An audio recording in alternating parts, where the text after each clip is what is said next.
'Twas the night before Christmas, when all through the house not a creature was stirring, not even a mouse. The stockings were hung by the chimney with care, in hopes that St. Nicholas soon would be there.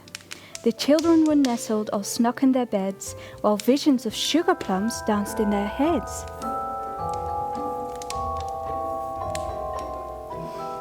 And Mama in her kerchief and I in my cap had just settled down for a long winter's nap, when out on the lawn there arose such a clatter.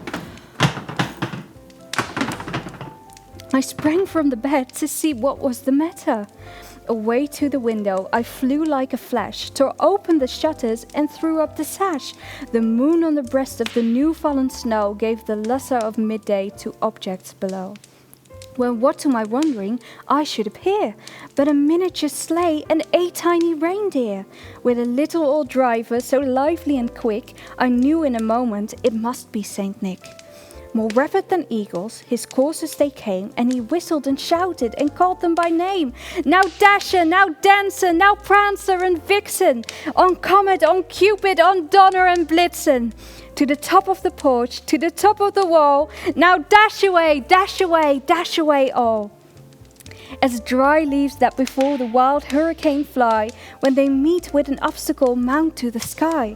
So up to the house top, to the coursers they flew, with a sleigh full of toys and St. Nicholas too.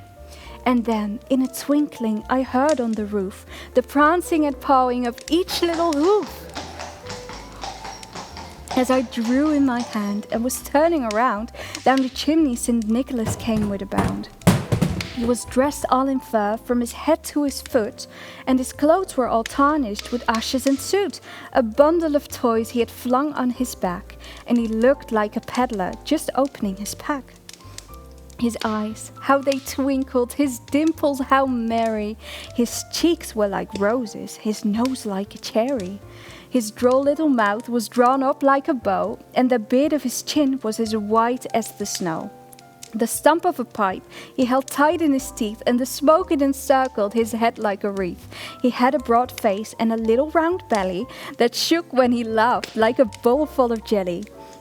He was chubby and plump, and right jolly old elf, as I laughed when I saw him in spite of myself.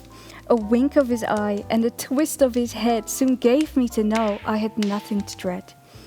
He spoke not a word, but went straight to his work, and filled all the stockings, then turned with a jerk, and laying his finger aside of his nose, and giving a nod, up the chimney he rose. He sprang to his sleigh, to his team gave a whistle, and away they all flew like the down of a thistle.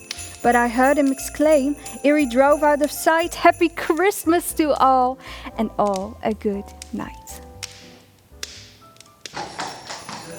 Ho, ho, ho! Merry Christmas!